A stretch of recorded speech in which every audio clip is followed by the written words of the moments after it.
नमस्कार, स्वागत है आप सभी का एस्ट्रो एक्स ज्योतिष में। और आज मैं आपके साथ ज्योतिष की कुछ ऐसी टेक्निक्स, कुछ ऐसे फॉर्मूलाज को शेयर करने जा रहा हूं दोस्तों, जिनको मैंने कई बर्थ चार्ट्स में अप्लाई किया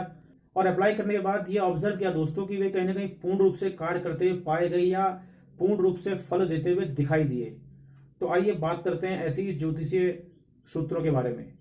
लेकिन उससे पहले दोस्तों, अगर आपने अभी तक मेरे इस चैनल को लाइक और सब्सक्राइब नहीं किया है तो प्लीज इसको लाइक और सब्सक्राइब जरूर कीजिए, इसको शेयर कीजिए और साथ ही साथ जो नोटिफिकेशन बेल का आइकन है उसको आप क्लिक कीजिए, ताकि जो मेरी अपकमिंग वीडियोस हैं उनकी जानकारी आप तक शीघ्र से शीघ्र पहुंच सके और आप ज्योतिष से संबंधित जानकारियों का पूर्णतः लाभ उठा सके।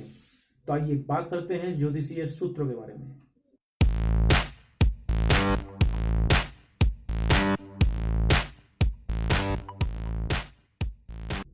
पहला सूत्र दोस्तों ये है कि अगर कुंडली हो मेष लग्न की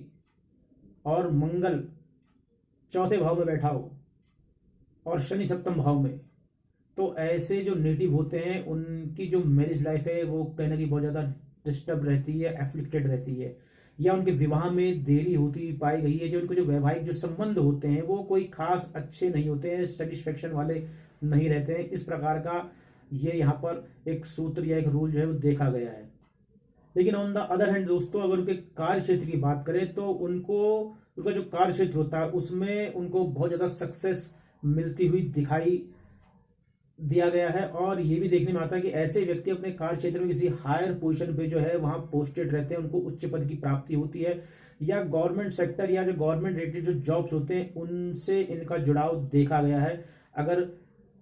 मेष लग्न की कुंडली में मंगल चौथे भाव में और शनि सप्तम भाव में बैठे हो तो आप देख सकते हैं यहाँ पर मंगल चौथे भाव में भले ही नीच के हो गए, लेकिन इस कुंडली में नीच भंग राजयोगी बनता है। नीच भंग राजयोग कब होता है, आप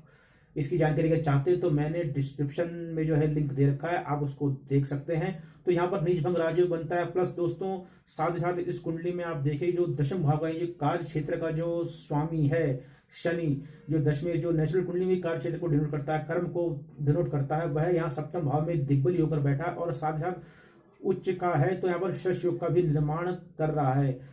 मंगल चौथे भाव में बैठकर जब चौथी दृष्टि से कहीं ना कहीं सप्तम भाव को देख रहा है, तो इसलिए और साथ ही शनि यहाँ पर बैठा हुआ है सप्तम भाव में, तो कहीं ना कहीं सप्तम भाव के ऊपर जो है मंगल और शनि का प्रभाव ये कहीं ना कहीं जो वैवाहिक जीवन में एक तरह से बहुत ज्यादा जो है एक तरह से असमानता देता है, या वैवाहिक जीवन में लाइफ पार्टनर के साथ आपकी जो एक कंपेटिबिलिटी है वो बनती नहीं है। ये इस चीज को भी इशारा कर रहा है यहाँ पर। तो इसलिए यहाँ पर वैवाहिक जीवन जो है वो डिस्टर्ब कहीं ना कहीं रहता है ऐसे व्यक्ति का, या कहीं ना कहीं बहुत ज्यादा एक उतार चढ़ाव वैवाहिक जीवन में देखने को मिलते हैं। लेकिन कार्य क्षेत्र की बात करें तो कार्य क्षेत्र में पूर्णतः सक्सेस देता हुआ यहाँ पर यह जो योग है, जो ये सूत्र है वो दिखाई दे रहा है। दूसरे सूत्र की बात करें दोस्तों, तो दूसरे सूत्र में हम बात करेंगे कन्या लग्न की कुंडली की। जी हाँ, कन्या लग्न की कुंडली अगर किसी नेटिव की हो, यानी यहाँ पर ये देखिए लग्न पे 6 नंबर लिखा है, कन्या लग्न की कुंडली है, तो कन्या लग्न की कुंडली किसी अगर नेटिव की हो और मंगल उसका उच्च का हो, यानी कि मंगल यहाँ पर पंचम भाव में बैठा हो, तो ऐसे व्यक्ति का जो जीवन होता है, जो आयु होती है, बहुत ज्यादा अच्छी उसको आयु मिलती है। उसको हम दीर्घायु यहाँ पर योग एक दे सकते हैं। वैसे भी दोस्तों वैदिक ज्योतिष में ये नियम बताया गया है कि अगर अष्टमेश उच्च का हो तो अच्छी आयु जातक को देता है, नेटिव को अच्छी आयु वो जो है वो प्रोवाइड कराता है। तो यहाँ पर एक नियम तो ये बनी रहा फार्मूला की जो अष्टमेश है वो मंगल यहाँ पर उच्च का है, क्योंकि मंगल इस कुंडली में तृतीय भाव पर अष्टम भाव का स्वामी है। तो ऐसे में मंगल उच्च का होकर जातक को कहीं ना कहीं जो एक अच्छी आयु देता है। लेकिन साथ साथ हम देखें अगर तृतीय भी यहाँ पर उच्च का हो गया, तो ऐसे में क्या है दोस्तों कि अष्टम से अष्टम पड़ता है तृतीय भाव, यानी कि मृत्यु का अष्टम भाव जो है वो तृतीय बनता है। तो ऐसे मृत्यु का भाव हो गया, तो ऐसे में जातक को अच्छी आयु देता है। लेकिन साथ ही साथ जो संघर्ष है, जो स्ट्रगल है, या जो एक एफर्ट करने की जो जो टेंडेंसी होती है वो जातक के अंदर ज्यादा बढ़ जाती है, ज्यादा संघर्ष करता है, लाइफ में बहुत ज्यादा प्रयासरत रहता है किसी चीज को पाने के लिए। तो इस योग की एक खासियत यह है कि एक बेनिफिट ये मिलता है इस योग से कि आयु अच्छी बना देता है। लेकिन जहां तक बात करें ऑन द अदर हैंड, तो एक नुकसान ये देखने मिलता है कि जातक के लाइफ में संघर्ष बहुत ज्यादा बढ़ जाते हैं। और ये भी देखने मिलता है कि जातक अपने जीवन में ऐसा कोई ना कोई समय जरूर आता है जब वह अपनी लाइफ को बचाने के लिए जो है स्ट्रगल करता हुआ, संघर्ष करता हुआ देखा जाता है। जी हाँ, कई बार उसके प्राणों की रक्षा करने के लिए उसको बहुत ज्यादा स्ट्रगल करता हुआ भी देखा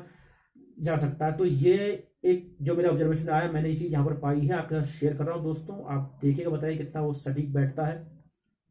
तीसरे सूत्र की बात करें दोस्तों, तो तीसरे सूत्र जो मैंने ऑब्जर्व किया, जो मैंने पाया कई कुंडलियों में, तो ये देखा कि बुध और केतु,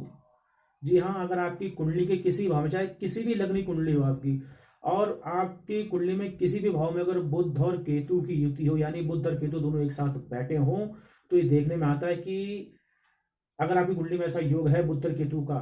तो आपकी जो मदर हैं, उनके जो ब्रदर सिस्टर होंगे, यानी आपकी माता के जो भाई या बहन होंगे, उनकी जो संख्या, जो नंबर्स होगा, वो 3 से ज्यादा होंगे। प्लस ये भी देखने में आता है कि आपके जो मामा है, यानी कि आपके मदर के जो ब्रदर होंगे, उनकी जो संतान होती है वो कन्या संतान का सुख उनको ज्यादा देखा गया है। और अगर कोई मेल चाइल्ड या कोई ऐसे पुत्र संतान अगर उनकी होती है, तो उसको लेकर कहने की बहुत ज्यादा कंसर्न या चिंतित या परेशान वो देखे गए हैं। यानी कहने की जो उनकी जो मेल चाइल्ड होती है, वो जिस हिसाब से सक्सेस चाहते हो, उस हिसाब से सक्सेस जो है उस संतान को गेन होती हुई नहीं देखी गई है। चौथा सूत्र जो दोस्तों मैंने देखा, ऑब्जर्व किया, वो ये था कि कुंडली हो अगर तुला लग्न की, जी हाँ, तुला लग्न की कुंडली हो, तो तुला लग्न की कुंडली में जब भी शुक्र की महादशा या अंतरदशा आएगी, क्योंकि शुक्र आपकी कुंडली में अगर तुला लग्न की कुंडली हो, तो यहाँ पर लग्नेश और अष्टमेश बन जाते हैं। तो जब भी शुक्र की महादशा या अंतरदशा आएगी, तो आपके सामने जीवन या मरण का प्रश्न खड़ा हो जाएगा। जी हाँ, आप अपनी लाइफ में सरवाइव करने के लिए भरसक प्रयास करेंगे ऐसी कंडीशन में जब दशा आएगी शुक्र की। और आपको उस संघर्षों से, ऐसे समय में आपको हेल्थ और वेल्थ दोनों तरह से बहुत ज्यादा टूट जाएंगे, यानी कि तन मन और धन से ये दशा आपको तोड़ देती है। आप कहीं ना कहीं अपने बचाव के लिए, अपने जीवन का यापन करने के लिए, अपने अपने शरीर रक्षा के लिए, अपने प्राणों की रक्षा करने के लिए कहीं ना कहीं स्ट्रगल करते हुए या लड़ते हुए देखे जा सकते हैं जब भी ये दशा आएगी शुक्र की। पांचवा सूत्र इस प्रकार से है कि जब भी आपकी कुंडली में, चाहे वो किसी भी लग्नी कुंडली हो, जब भी आपकी कुंडली में चौथे भाव का स्वामी सप्तम भाव में बैठा हो, या सप्तम भाव का स्वामी चौथे भाव में बैठा हो, यानी कि दोनों में से कोई भी एक चीज हो रही है दोस्तों, यदि चौथे भाव का स्वामी सप्तम में बैठा हो या सप्तम भाव का स्वामी चौथे में बैठा हो, तो ये देखने में आता है कि आपके लाइफ में आपके लाइफ पार्टनर की जैसी एंट्री होती है, यानी कि आपको जो जीवन साथी है, जब आपके जीवन में उसका प्रवेश होता है, तो वह समय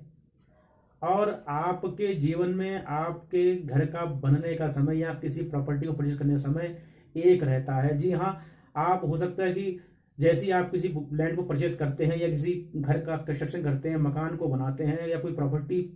खरीदते हैं, तो वैसे ही आपके लाइफ में जो है आपके लाइफ पार्टनर की एंट्री होती है, उससे आपकी मुलाकात होती है, या एक एंगेजमेंट होती है, या विवाह हो सकता है। और साथ साथ ये भी देखने में आता है कि कई बार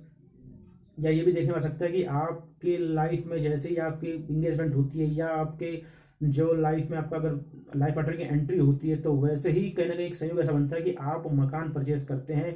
या आप जो है घर जो है बनाते हैं। इस तरह का ये संयोग देखा जाता है। आप देखिएगा इस रूल को, ये भी मैंने कई चार्ट्स में देखा, इसको मैंने पूर्णतः फलित होता हुआ पाया है। छठा सूत्र दोस्तों ये भी देखने में आता है कि यदि सप्तम भाव का स्वामी एकादश भाव में बैठ जाए, यानी कि जो इनकम का जो हाउस है उसमें बैठ जाए, आय भाव बैठ जाए, या आय भाव का स्वामी सप्तम भाव में बैठ जाए, तो आपका जो जीवन साथी है वो आपके बैंक बैलेंस को इंक्रीज करने में हेल्पफुल होता है। जी हाँ, आपके जीवन साथी की आपके लाइफ में एंट्री होते ही आपकी जो इनकम है वो बढ़ जाती है। कहीं ना कहीं हो सकता है कि आपका जो लाइफ पार्टनर है वो आपके साथ साथ आपके इनकम में आपका हाथ बटाए, या वो भी कोई ना कोई जॉब करने वाला व्यक्ति हो, उससे मतलब कोई भी कारण हो सकता है, वो आपकी इनकम जो है वो बढ़ाता है, ये भी देखा जाता है। और विशेषकर ये मेल जो बर्थ चार्ट होते हैं उसमें आप ये देखिए, जो मेल नेटिव्स होते हैं उनके जो बर्थ चार्ट्स में, उसमें आप ये ज्यादा इसको अप्लाई कीजिएगा, तो आप इसको कहने एक तरह से फलित होता हुआ पाएंगे। आप ये देखिएगा कि सप्तम भाव स्वामी आय भाव में हो या आय भाव स्वामी सप्तम भाव में हो, तो मैरिज के बाद या लाइफ पार्टनर की एंट्री होते ही आपकी जो जो जो मनी या जो इनकम है उसमें कहने का एक इंक्रीज जो है वो देखने को मिलता है, वृद्धि होती हुई देखी जाती है। सातवें सूत्र की बात करें दोस्तों, तो आपकी कुंडली के जिस भाव में भी, जी हाँ, कोई भी कुंडली आपकी किसी भी लग्नी कुंडली हो सकती है, तो किसी भी लग्नी कुंडली हो और उस कुंडली के जिस भाव में वृश्चिक राशि हो, यानी कि जहां पर 8 नंबर लिखा हो, जिस भाव में लिखा हो 8 नंबर, उस भाव से रिलेटेड जो लिविंग रिलेशंस होते हैं, मैं नॉन लिविंग रिलेशन की बात नहीं कर रहा, लिविंग रिलेशन जो होते हैं दोस्तों, जो लिविंग रिलेशन होते हैं उनके साथ आपका जो एक तालमेल है वो कहीं ना कहीं बहुत मिस्टीरियस रहता है या एक अनसुलझा हुआ रहता है। मेरा कहने का मतलब दोस्तों है कि आप उस रिलेशन के बारे में जितना जानते हैं उतना लगता है आपको कि भाई इसमें बहुत कुछ अभी जानने को रह गया है, या एक तरह से आपके लिए वो अनसुलझा सा एक रिलेशन रहता है, या आप दोनों के बीच जो बॉन्डिंग रहती है उसमें आपको कहीं ना कहीं एक अधूरापन लगता है, आप उसको और जानना चाहते हैं, समझना चाहते हैं, या आपके लिए एक तरह देखा मिथ की तरह होता है, यानी कल्पना होती है कि भाई जैसा आप चाहते हैं वैसा रिलेशन आपको मिलता नहीं है, या ऐसे रिलेशंस का आपकी लाइफ में अभाव देखने को मिलता है, या ये भी देखने को मिलता है कि अगर ऐसे रिलेशंस होते भी तो आप उनको सुपरसीड कर जाते हैं। जी हाँ, आप के लिए वो रिलेशन कोई अहमियत ज्यादा रखते नहीं, या उनका होना ना होना आपके लिए कोई मायने रखता नहीं, क्योंकि उनसे आपको ऐसी कोई जो है एक सपोर्ट या जो एक सहायता होती है कोई खास मिलती हुई देखी नहीं जाती। तो इसलिए कई बार जो है आप ऐसे जो लिविंग रिलेशंस हैं जो वृश्चिक राशि द्वारा जहां जिस भाव बैठी है बन रहे हो, तो वहां पर आप कहीं ना कहीं शून्यता या एक जो एक नेग्लिजेंस आपके अंदर देखने को मिलती है, और यही कारण है आपके अंदर आपको उस रिलेशन प्रति एक अधूरापन या एक तरह से एक इनकम्पैटिबिलिटी जो है वो आपको लगती है, एक असमानता आपको उसके अंदर नजर आती है, या आपके लिए भी किसी अनसुलझा एक रहस्यमय रहता है कि भाई ये है तो क्यों है और किस लिए है। तो ये आपके अंदर देखने को मिलती है दोस्तों। 8वां सूत्र इस बात की ओर इशारा करता है कि आप की कुंडली में यदि लग्न का स्वामी मजबूत हो, या आपके लग्न पर 3 या 3 से ज्यादा ग्रहों की दृष्टि हो, या 3 या 3 से ज्यादा ग्रह अगर आपके लग्न में विराजमान बैठे हैं, तो इस बात का इशारा करते हैं कि आपका जो जन्म है वो एक प्रतिकूल परिस्थिति में हुआ या विपरीत परिस्थितियों में हुआ है। काफी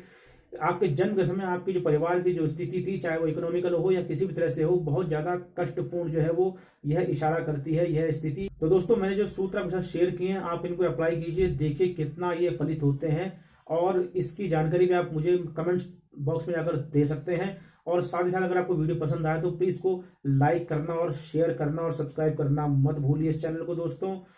तब तक के लिए धन्यवाद। जय बुद्ध विशाल।